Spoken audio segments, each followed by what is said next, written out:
Solar panel സൂര്യപ്രകാശത്തെ വൈദ്യുതിയാക്കി മാറ്റാൻ സഹായിക്കുന്ന ഉപകരണമാണ് സോളാർ പാനൽ അഥവാ സോളാർ ബാറ്ററി. സോളാർ പാനൽ ഉപയോഗിച്ച് പ്രവർത്തിക്കുന്ന വിളക്കുകൾ ഇന്ന് ലഭ്യമാണ്. ചിലയിടങ്ങളിൽ ഇങ്ങനെ ലഭിക്കുന്ന വൈദ്യുതി ഉപയോഗിച്ച് വീട് പ്രകാശനമാക്കുകയും TV പോലുള്ള വൈദ്യുതോപകരണങ്ങൾ പ്രവർത്തിപ്പിക്കുകയും ചെയ്യുന്നുണ്ട്. നമ്മൾ ഉപയോഗിക്കുന്ന കാൽക്കുലേറ്ററുകളിൽ പലതും സോളാർ ബാറ്ററി മൂലം പ്രവർത്തിക്കാൻ കഴിയുന്നവയാണ്. കൂടാതെ ബഹിരാകാശ പേടകങ്ങളും കൃത്രിമോപഗ്രഹങ്ങളും സോളാർ പാനലിൻ്റെ സഹായത്തോടെ സൂര്യപ്രകാശത്തെ വൈദ്യുതിയാക്കി മാറ്റി അവയുടെ പ്രവർത്തനത്തിന് ഉപയോഗിക്കുന്നു.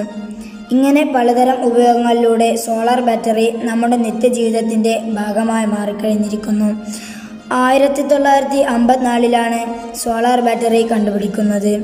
അമേരിക്കയിലെ ബെൽ ലബോറട്ടറിയിൽ ഗവേഷകരായിരുന്ന Gerald Pearson, Calvin Fuller, Daryl Chapin എന്നിവരാണ് സോളാർ ബാറ്ററി കണ്ടുപിടിച്ചത്.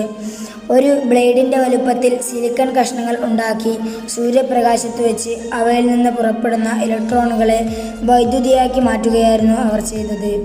1955 ഒക്ടോബർ 4 ആദ്യത്തെ സോളാർ ബാറ്ററി ഒരു ടെലിഫോൺ കാരിയർ സിസ്റ്റത്തിൽ സ്ഥാപിച്ച് വിജയകരമായി പരീക്ഷിച്ചു. സോളാർ ബാറ്ററികൾക്ക് സൂര്യപ്രകാശത്തിൻ്റെ 25% ഊർജവും ഉപയോഗക്ഷമമായ വൈദ്യുതോർജ്ജമാക്കി മാറ്റാൻ സാധിക്കും. ഈ രംഗത്ത് ഇനിയും ഗവേഷണങ്ങൾ നടന്നു വരികയാണ്.